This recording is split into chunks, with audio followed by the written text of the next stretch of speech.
prophecy of the Pachacuti. Pachacuti means cosmic upheaval. So our elders, our ancestors told us about a time when things were going to go out of order. There was going to be upheaval, and everything was going to be turned upside down. And actually this prophecy is not particular to Quechua, Aymara, or Guarani people. This is also prophecy that is told by the Anishinaabe people, the prophecy of the 7 fires. Actually, Father William Comanda is urging us to light the 8th fire. The Mayans, they also have a set of prophecies into calendars, converted into calendars, that talk about a time in which everything is going to be upside down. And we see that today. Everything is upside down.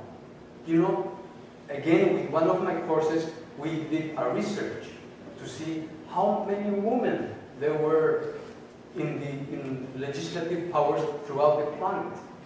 And we found out that there's only 14% of women that are legislative. And if you see at the demographics of the planet, there is 52% of women on the planet. But that's not reflected anywhere. You see everywhere. I mean, I should be a woman talking here, you know. But if you see anywhere, you always see men taking decisions, being heads of states, and this has to change because we know that it is the female forcefully that is going to come to our societies to change. And I just want to share, and I forgot about this, some of the pictures I have.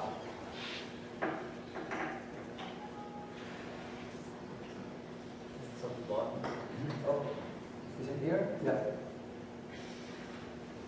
You know, these are pictures from my country, Bolivia, in which we can see that we have kept our culture, and our culture has become the last recourse for rebellion and for awakening as well. Nowadays, I'm teaching a course. It's called Awakening to the Circle: Fundamental Wisdom of Indigenous Peoples.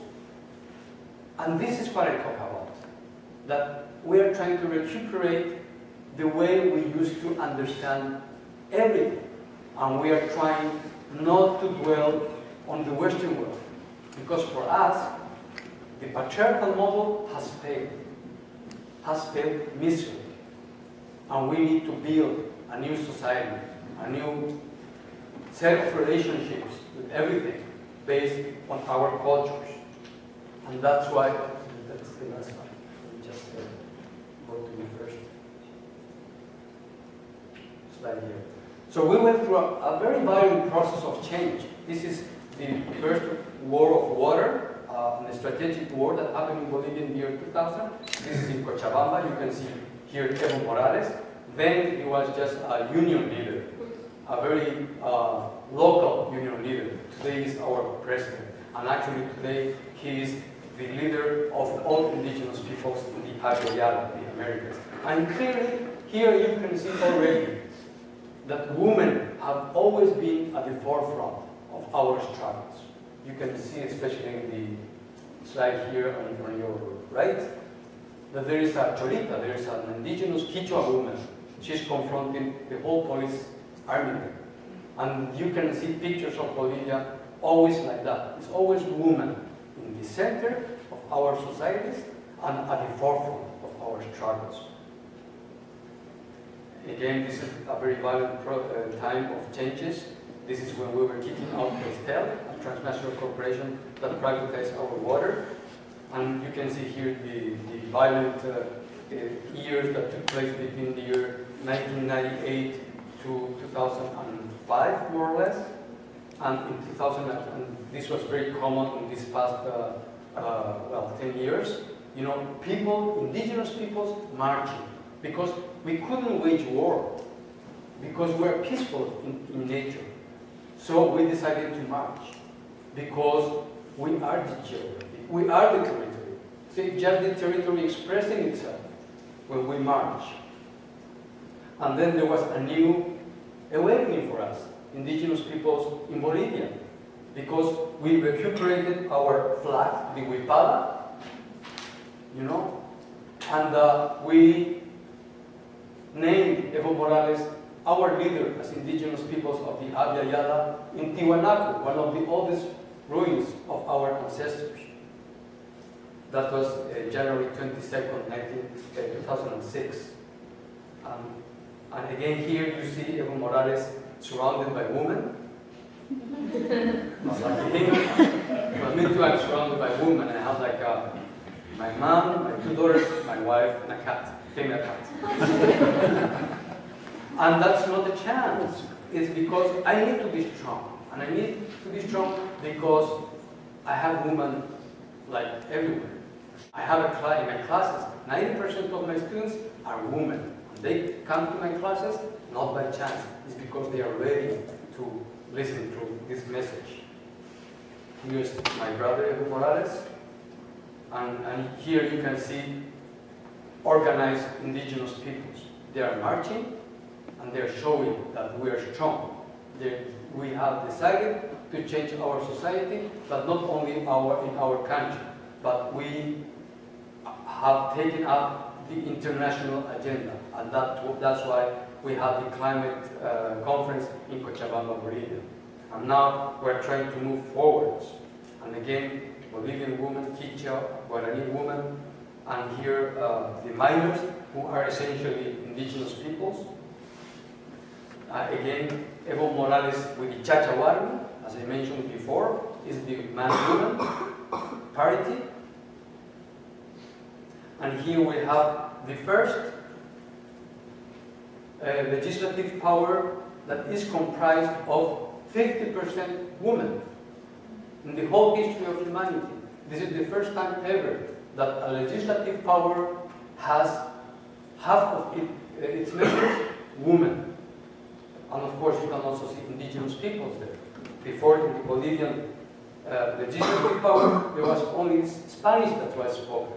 Nowadays, you can speak Guarani, Guarayo, Quichua, Aymara, or any of the 30 languages that we have in my country. And this is the new constitution by which we're trying to give an example to the world, trying to dismantle the colonial state. And I have a quote there by Evo Morales. And then I have the picture of another prophecy we have. That's the prophecy of the reencounter of the eagle and the condor. And in its formal meaning, in its textual understanding, the prophecy of the reencounter of the eagle and the condor is about indigenous peoples from the north getting to meet again indigenous peoples from the south. But for me, and for my elders and my guides, my spiritual guides, we have come to understand that this prophecy is much deeper than that. It has a metatextual meaning. It has an ethnotextual meaning. It means that, well, the context is that indigenous people in my region, we understand everything in terms of parities. We are not like the Western sciences that one needs to dissect everything to its single components, to its building blocks, but rather we think that everything in the universe comes in pairs. You can never disassociate things that come in pairs. And that's what the eagle and the condor are for. So the deepest meaning of condor and eagle is that when you acknowledge and honor who you are, and you are the four sacred elements: air, fire, water, and soil, and earth. You are that. You cannot dissociate that. You pair up with those four elements all the time. When you form a family, you have to pair up with your pair. And then we pair up as students and teachers, or vice versa, all the time. You know? So when you acknowledge that you are just an expression of everything else, that you are a unique expression of Mother Earth, that is never going to happen again in the existence of the universe, then you have to start to change things around. Because we cannot leave this for our younger generations. This is a mess.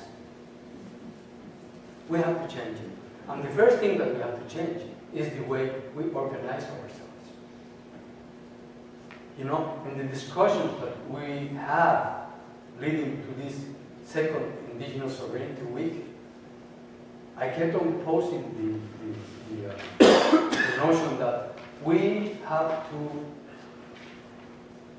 start to imagine other ways, other indigenous ways of organizing this sort of events. Like I think for next year, we will really try to get a venue in which we can be in a circle, where we can be all equals. Because I don't like this kind of setup. You know, I am not the beholder of any truth. I prefer to share my knowledge, and I feel very humble when I am with my students, because we share all the time. We share knowledge. And I just wanted to mention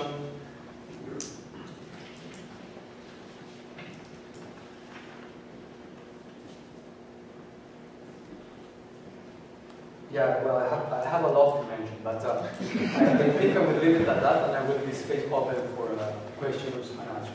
So, Miwich, Bashi, thank you. Hallelujah.